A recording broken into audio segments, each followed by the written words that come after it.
Hey friends, welcome to Elevated You with me, Kay Cote. Think of me as that friend in your corner helping you to befriend your inner bully. What is an inner bully?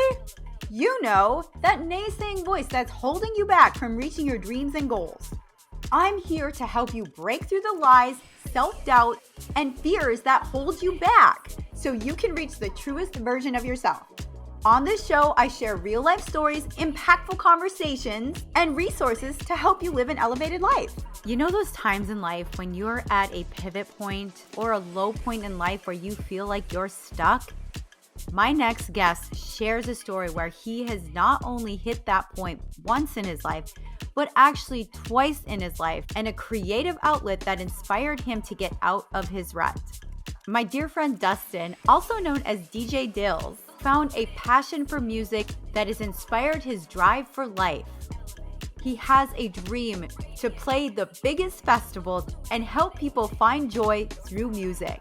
Dustin uprooted his life to move to Austin, Texas, and grow his music career. If you're ready for an inspiring conversation that sparks your creativity and reminds you to celebrate you, this episode is for you. It's time to get elevated.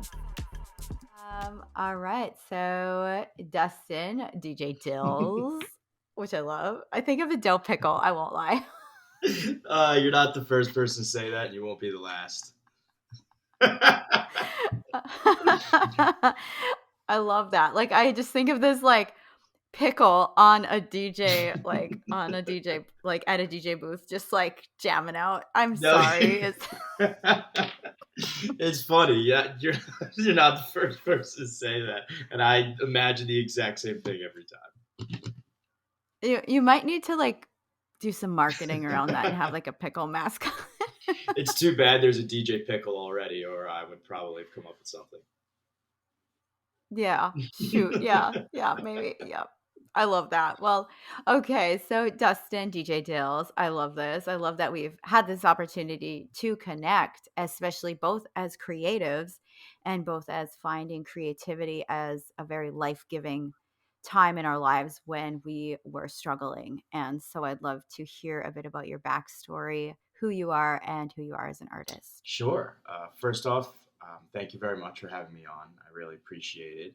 And I'm really thankful that you resonate with my story. I didn't think I had a story when I moved here. And when I started meeting so many people, they kept saying, hey, man, like, that's really brave and really like inspiring of what you did in your story. And I've kind of now realized that I do have a story. And I thank you for acknowledging that and so many other people. And it's gotten to push me to come out and talk about it. So, for starters, I'm originally from New Jersey, grew up, born and raised. I then moved to Philadelphia for about 12 years, including college and work. I also lived in Manhattan, worked on Wall Street for a very long time as well. I worked in finance as a trader for about 8 years. But prior to that, I started DJing when I was in college. I've gone through a lot of really difficult mental struggles and mental health issues during my life. I have ADD and ADHD. I suffer from severe anxiety, and I've gone through 2 major depressions in my life. The first one was in college before I even was into any form of electronic music or even knew what DJing was.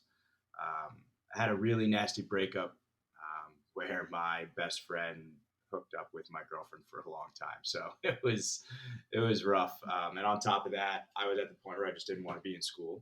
So I thought about dropping out. I thought about a lot of other really dangerous things. And a buddy of mine once literally dragged me out of the house. He said, Dustin, we're doing something. Because I didn't want to do anything. I didn't go out, wasn't hanging out with friends, was missing baseball and soccer practice.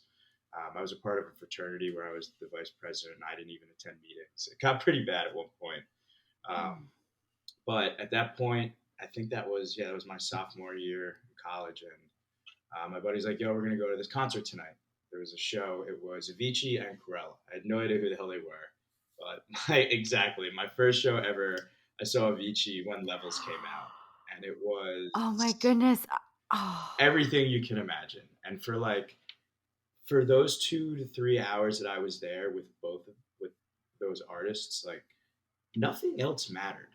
I forgot about my problems. I forgot about my issues. I forgot about my piece of crap ex girlfriend. I forgot about everything.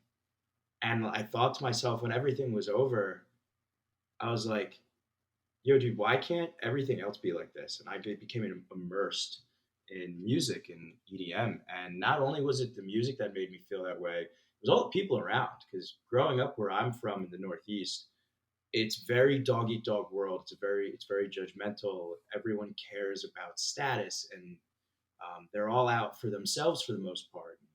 When I went to this concert, everyone was so welcoming.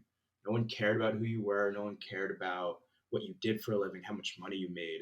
All they cared about was dancing, having a good time, and just forgetting about life. So that's kind of where my music journey started. And from there, I started playing music for all my friends around school, and I would be the one that everyone would go to for your EDM.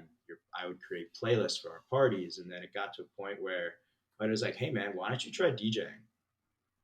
And I was like, "You know what? If I can help others the way that music helped me, I would love to start DJing." So I started DJing in college, and I played for 2 years through college. Opened up for some really big artists in school. My biggest one was probably Blau and Macklemore. And I was, yeah, What? that was my Macklemore? first big show in college. That Yeah, is so my senior lit. year, I beat out a few other really big artists as well, including Marshmello to open up for him. So that was Oh my that was goodness. That's that's a incredible. that's a tiny claim to fame for myself. But after I graduated, I kind of gave it up though because I started working and then just life happened. And I was working so much that I didn't have time to DJ. I didn't have time to make music. And then I spiraled into a life of work, sleep, work, sleep, work, sleep, nothing else. And it was miserable. I was super stressed out. But to me, that's all I knew. My parents were like, you go to school, you get a job, 9 to 5, and you put food on the table. I come from a very old fashioned Italian family where I love my parents, but it's the way they lived is not how I wanted to live my life. And for a long time, it took me a long time to realize what I want for myself was not what they wanted or not what my family wanted. So I had a really long look at myself in the mirror one day and decided I needed to change. But prior to that, it was a lot of struggling with anxiety and stress and a whole slew of other things. But what kind of tipped me over the edge was another really bad breakup and my parents thinking I was not doing the right thing with work and I needed to change. So um, I went through another massive depression about 5 years ago, um, and everything kind of just hit me at once. Girlfriend cheated on me. My dad had a heart attack, almost died. I totaled my car and was in the hospital for a little bit, um, all in the matter of about 6 weeks, 5 weeks. Wow. So once that happened, I looked at myself and I had to change, and I picked up music again. Um, Hmm. and I told myself that if music could help me get out of it the first time, it could help me get out of it the second time. So Hmm. I started DJing again, started producing again, and from there I haven't looked back. And then the pandemic hit, and Oh yeah. and everyone's world changed. And while everyone's world changed, and I would never wish that on anyone again, the pandemic kind of gave me my life back because I still hadn't changed jobs yet, and I was still kind of miserable. Music was helping me again, but I wasn't out of the wake up at 5 a.m., get home at 9 p.m. life. It was tough. So I finally was able to find a new job and get a life back when the pandemic hit because I had to work from home. I had the time to go to the gym again. I had the time to play sports again. I had the time to look for a job because that's a full time job in itself. And finally, after using a recruiter, I got a new job and I made sure it was remote because I was not going back into an office ever again. Oh God, I will never go back into an office again. And since Oh, since I same. moved here, I have an office downtown. It's a beautiful building. It's the Yeah. Google building on Second Street is where I'm supposed to work. Yeah. Like gorgeous, brand new, so many good restaurants. I've been there twice in 6 months since I moved Oh my goodness, you and I are so similar here. that way. I just have to interject. Like, same, like when the pandemic hit, and I was in corporate at the time as well, and we were sent to work from home. My partner and I at the time, that we bought an RV, and I was like, "Hey, we're going to Austin, Texas to get out of this North Dakota Yes, winter."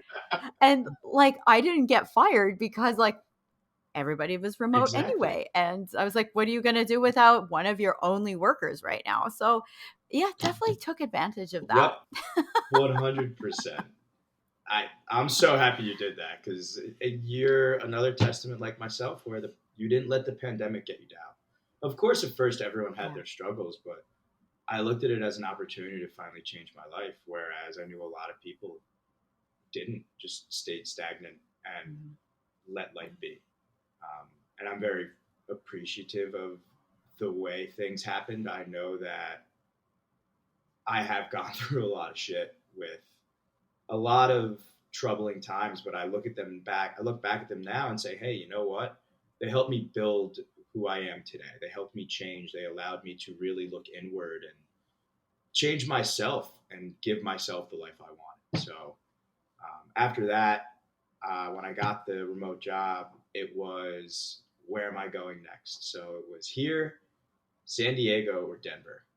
I was almost pretty set on Denver and have a few really good friends who pushed me to go out there. But when I came out here to visit Austin, it was just everything I wanted. I fell in love right away between the people, the culture, the opportunities, just everything the city has to offer. Like I came here and I just felt like I belonged. I felt like I fit in. I felt like I could truly be myself finally for the first time without being judged. Yeah. So for me, it was a no-brainer. It was an easy decision to come out here, and I'm not gonna lie, it was a lot because I drove all the way from New Jersey when I moved out here. I feel you. I drove down Yeah, from North that's Dakota. brutal. It's a lot. It's a It's lot. a huge move, and like I'm 32 Yeah. years old. I'm not a kid. Picking up my bags and moving halfway across the country, changing careers. Like when I told my friends what I was doing, some of them were like, "Are you fucking nuts?" I got the same thing when I decided to go. It's like, but I'm so glad I did. It's the same thing. I had this energy. And what something about Austin is I feel like here, your passions are invited. Like Yes. your passions, and you meet these like-minded people. Like when I met you and I heard your music, and I was like, this guy's onto something. And like I'm a dancer.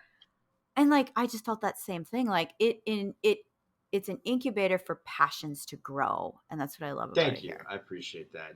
And you're so right. Like when I got here, I realized real quick it was like back home it's all people have are their jobs and they live Mhm. for the weekends. Out here, when you first meet someone, no one really cares what you do. No one asks, "Hey, what do you do for a living?" They ask, "Hey, what do you like to do? What are your hobbies? What are your Mhm. interests?" They care about who you are as a person and what your side hustles are. My conversation with my friends about what I actually do for a living is usually like way after we get to know each other out here. And that was so refreshing to find out here as opposed to back up north. So it's going to your point on it's inspiring to be here. Everyone is doing something different. Everyone is doing something in addition to what puts food on the table. And that's one of the biggest reasons I love it out here. And I've only been here for 6 months, and I'm already almost at the point of where I was musically as I was back home because I was playing in New York. I had a residency in Philadelphia. I played on the Jersey Shore, but coming here, I had to start from scratch again. I knew no one, so Yeah.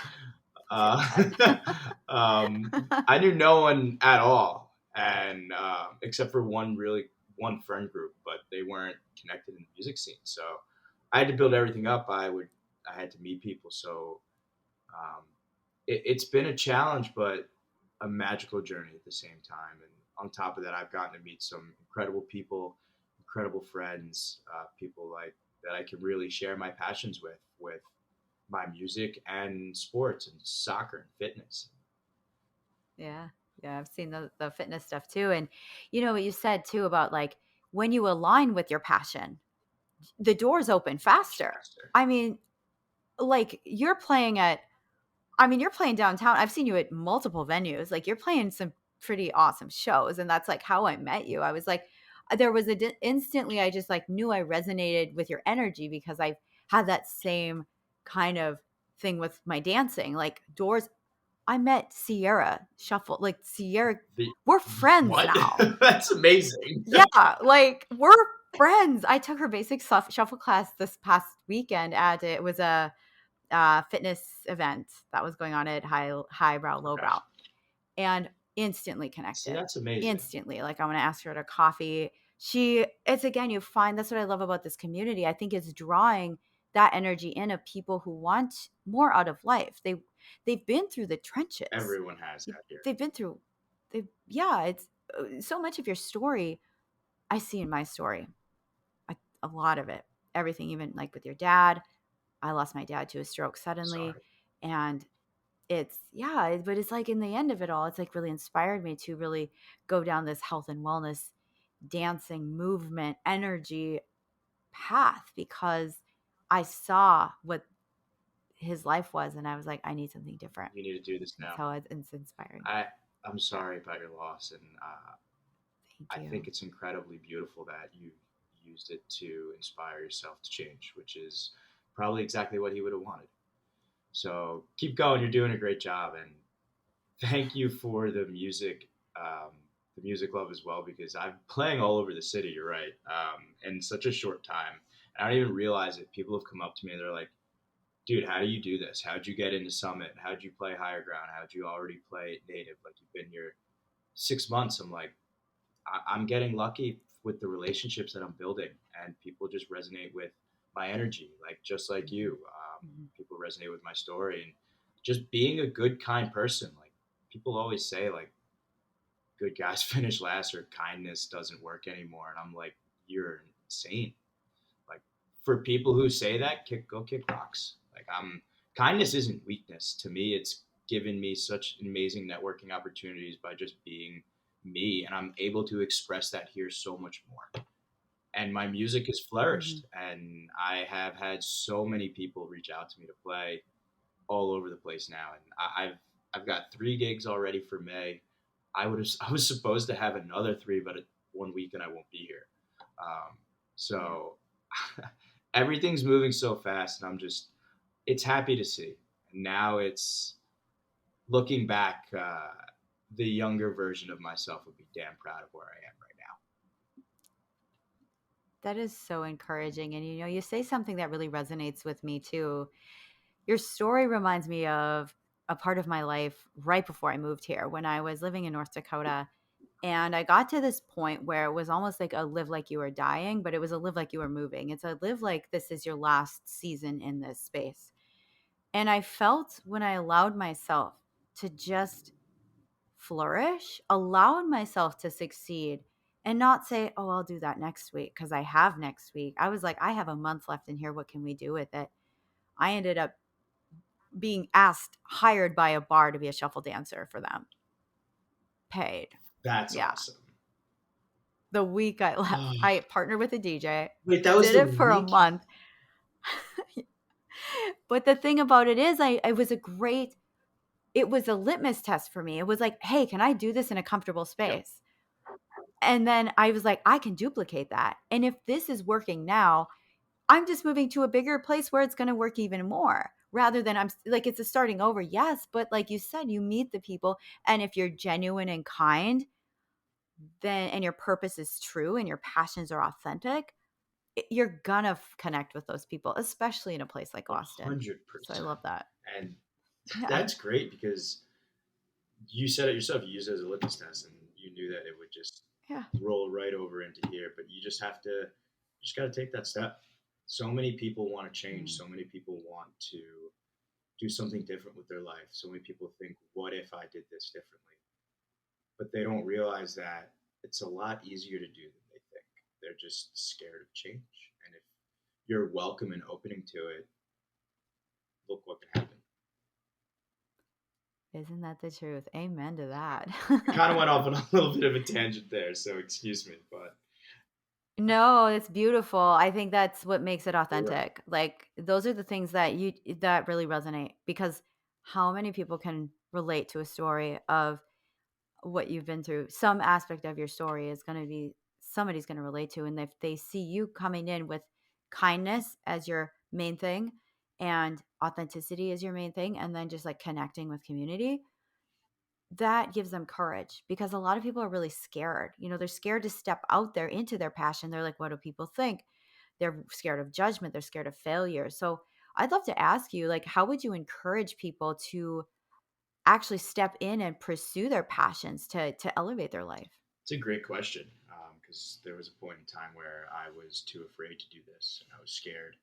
Um, for me, my thing, one of the big things I would say is don't wait, don't procrastinate. Like if you have an opportunity to act, do it. I waited and I didn't act, and it took me hitting rock bottom for me to finally act, and I don't want people to do that. Um, I also sought out therapy. I think talking to someone who is an unbiased, who has an unbiased view of everything that you've gone through is an incredibly helpful thing for me. Seeing a therapist is the best thing I did. She helped give me advice.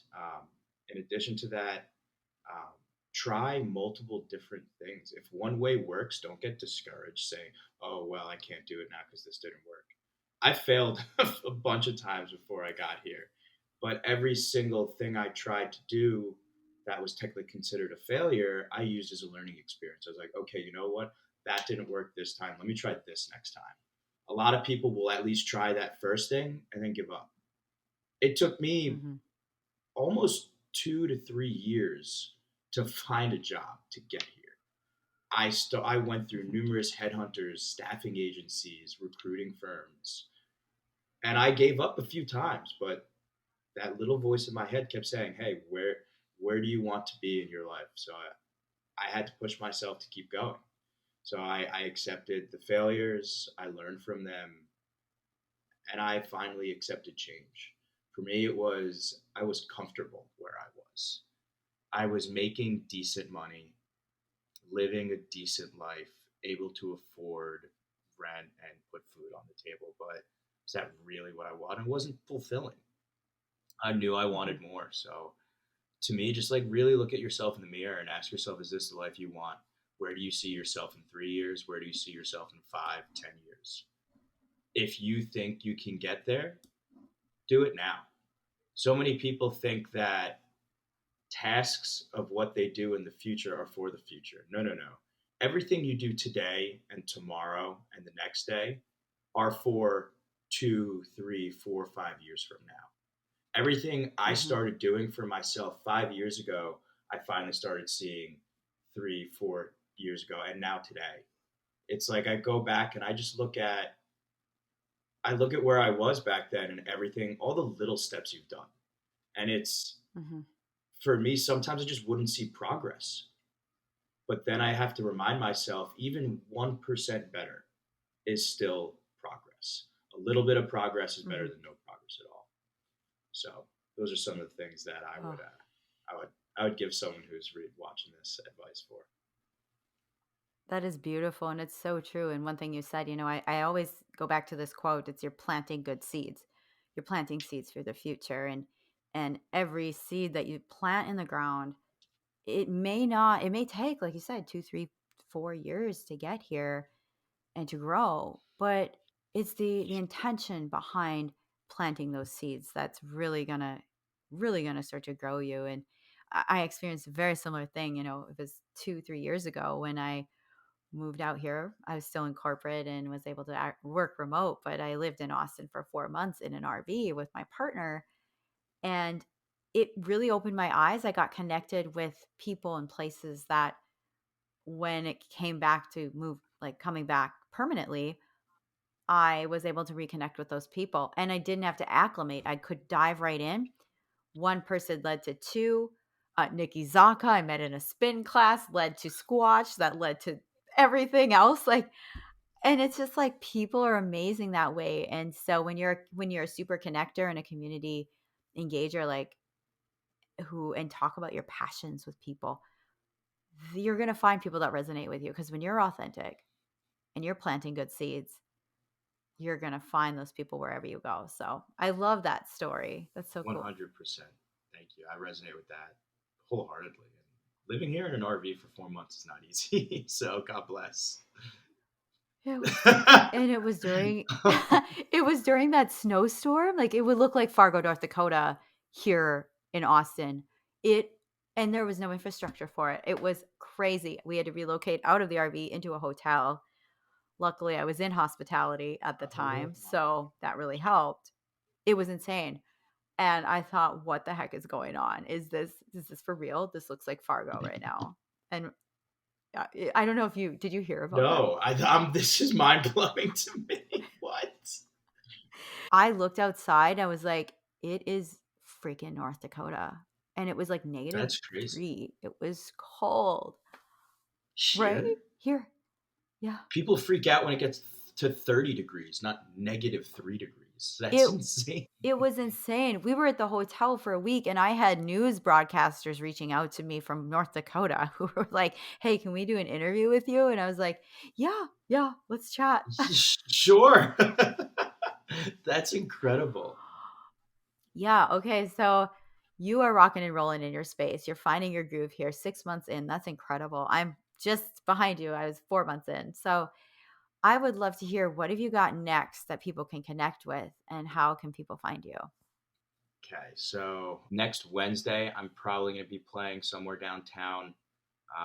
My buddy just locked in an open decks night, so there will be more details on that coming soon.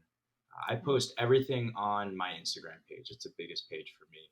It is DJ DILLZ. It's DJ _ DILLZ, DILLZ _. I post all the information, everything I have on there. For my music, I also have a SoundCloud page. That link is also in my Instagram. I put it's like a link tree, but not a link tree. It has links to everything: my YouTube channel, my Twitter, my Facebook, my TikTok. Everything is DJ DILLZ, spelled the exact same way with 2 underscores. But I have a lot of really cool things in the works this summer. I also have a really big festival in New York City that I might be playing at, but not house music. So I know out here everyone knows me for house music, but I started DJing as a dubstep artist and a melodic bass artist. Oh, I didn't know that. That's so cool. Fun fact. Yep, fun fact. So now, ever since I started DJing house music about a year or 2 ago, maybe, very recent. But coming out here, it's really broadened my taste in music. So, and I'll have more in the works for other places downtown. A new spot that just opened up as well that I'm working with a few other people on. Well, thank you so much, Dustin, DJ DILLZ. This has been an incredible conversation. I'm always gonna think of this like a dill pickle. Like, I'm sorry, it's just like always. But no, thank you so much for having me. That was amazing. Yes, and everybody, thank you so much for tuning in. And remember always to stay elevated.